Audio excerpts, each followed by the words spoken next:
Hello students, welcome to my channel. This session will be taking up how to convert a given statement into equation. The first part we will see, we'll take a few examples in this video, a few more in the following video. If you recall students, the introduction about simple equation, we discussed about it that in competitive exams you get questions in statement form. How do we get those statements into equations is what is important.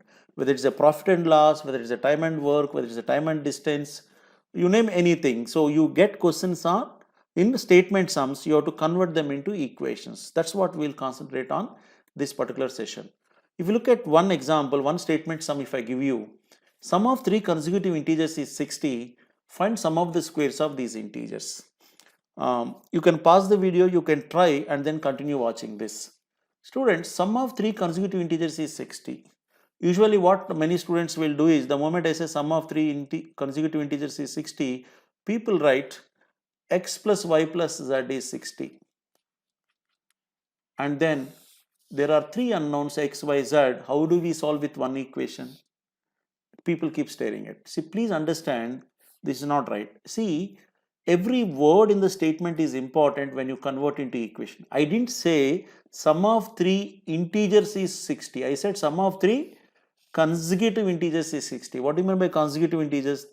There is a common difference of 1. Suppose 2, 3, 4 are consecutive integers. There is a gap of 1 between any two numbers. So, how do you assume three consecutive integers means? One approach I can tell you students is x, x plus 1, x plus 2.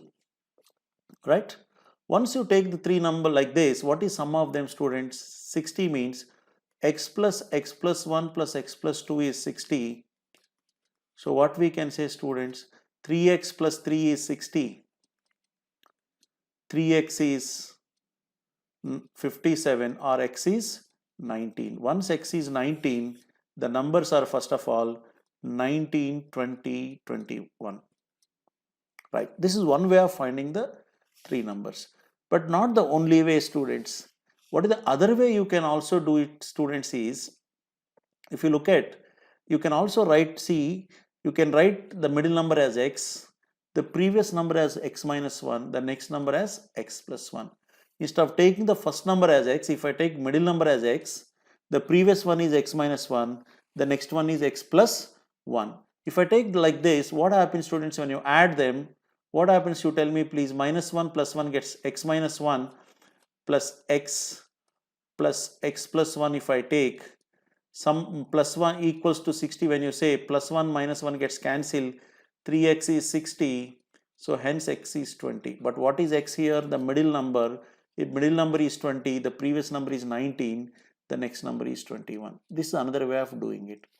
Students, because this is the equation class, I have told you how to write it by equation. Now let me also tell you how we can take this example to the next stage, orally how you can say without writing it on the paper. Students, sum of three consecutive integers is 60 means whenever you have three numbers, consecutive numbers, or whenever I have three numbers with the same difference, say 2, 3, 4, if I take for example, there is a common difference between them, right? What is sum of them students? 2 plus 3 plus 4, 9. What is the average of them? 9 by 3, 3. Is it not the middle number? You take three even numbers, 2, 4, 6. What is sum of them? 12. What is the average of them? 12 by 3, 4 or not? See, whenever I have three numbers, later on in series we talk about arithmetic progressions and all that, when there is a common difference, basically the logic is there is a common difference. If there is a common difference, the average is nothing but the middle number. You can take any three numbers with common difference like this. The average is the middle number. So when I say sum of three numbers is 60, 60 by 3, 20 is the middle number. So what is the previous number? 19. Next number is 21. We can say that. Like that, you can try differently, students. Okay. So please remember, when there is a common difference of three numbers, 5, when there is a common difference between the given numbers, the average can be the middle number, provided there are three numbers, 5 numbers, 7 numbers, like that. Okay.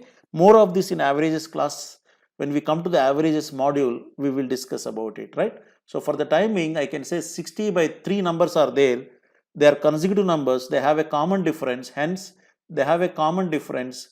Hence, the average is the middle number. 60 by 3, 20 is the middle number. Previous one is 19. Next one is 21. Once you know the three numbers, finding their squares is not an issue, students. You know how to find, first 25 squares you know. What is 19 square? 361. What is 20 square? 400. And what is 21 square? 441. I am asking, sum of these numbers means add 41, 61, 102. So 5, 9, 12, 1202 is my answer. Done. Write down, pause this video and write down so that we can go to the next question. Ready? Okay. So the number of sons of Mr. Ranveer is 2 more than the number of daughters he has. Twice the number of sons is 1 more than 5 times the number of daughters. Find the number of children of Mr. Ranveer. So there is a statement. You have to convert that into equation. Let us say, students, Ranveer has sons, let the number of sons be S and let the number of daughters be D. And number of sons S is 2 more than the number of daughters he has. That means D plus 2. This is one equation. What is second statement he says? This is first statement. See, one statement will be converted into one equation. The number of sons of Mr. Ranveer is 2 more than the number of daughters he has is the first statement, which is converted into first equation. What is the second statement I have, students? Twice the number of sons is 1 more than 5 times the number of daughters. Twice the number of sons, that is 2s, is 1 more than what? 1 more means plus 1. Right? 1 less means minus 1. 1 more than what? 5 times. 5 times of what? The number of daughters. Daughters is D. 5 times of the daughter means 5D. This is second equation. Students, now you know two unknowns S and D. There are two equations. Are they two different equations or not? Yes. So either by substitution or by elimination you can solve the problem. I'll go by substitution, students. Look at this. Y S is equal to D plus 2. I'll substitute here. 2 into D plus 2 equals to 5 into D plus 1. See, whenever the variable has one coefficient of variable is 1, go by substitution. When the coefficient is not 1, it's a bigger numbers, go for elimination. That's the approach in solving equations. So you can see 2D plus 4 equals to 5D plus 1. So students, if I bring this side, 5D minus 2D, 3D is equal to 1 comes here 3, so D is equal to 1. Once D is equal to 1, what is sons? D plus 2, that is 3. He is asking how many children he has. The total number of children means it is both sons and daughters. How much it is? 3 plus 1, 4. Right? So that's it. So we have two statements which we convert into two equations and solve the problem. Right? Let's go for one more question, students. 3 tables and 2 chairs cost 2,100. 2 tables and 3 chairs cost rupees 1,900. Find the cost of 7 chairs and 7 tables. Can you please pause this video and try on your own and then come back to the students? Right? Okay, let's see, students, what the first statement says. Again, I have to convert each statement into equation. Let the cost of a table is T, chair is C, so that we don't have confusion about what is T, what is C. 3 tables, students, 3T, 2 chairs, 2C equals to 2,100. 2 tables, 2T plus 3 chairs, 3C equals to 1900.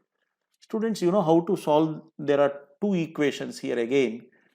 Two variables T and C, two equations. I can find out what is T value and what is C value. Can we find out or not? Yes, but wait a minute. Let's not solve problems mechanically. See here, are we interested in the cost of a table or am I interested in the cost of a chair? What's my question, students? Cost of 7 chairs and 7 tables together is how much? I want 7 chairs plus 7 tables is how much? I don't want cost of 1 table or 1 chair individually. Students, if you look at here, if you observe here 3T, 2T, 5T, 2C, 3C, 5C, if I, without finding T and C individually, if I simply add the two equations, what I get, students? 5T plus 5C equals to 4,000 t plus, once you know 5t plus 5c is 4000, 7c plus 7t how much means? It is 7 by 5 times I can say, or I'll explain you detail. If I take 5 common students, 5 times of t plus c is equal to 4000, 5 800s. So t plus c is equal to 800.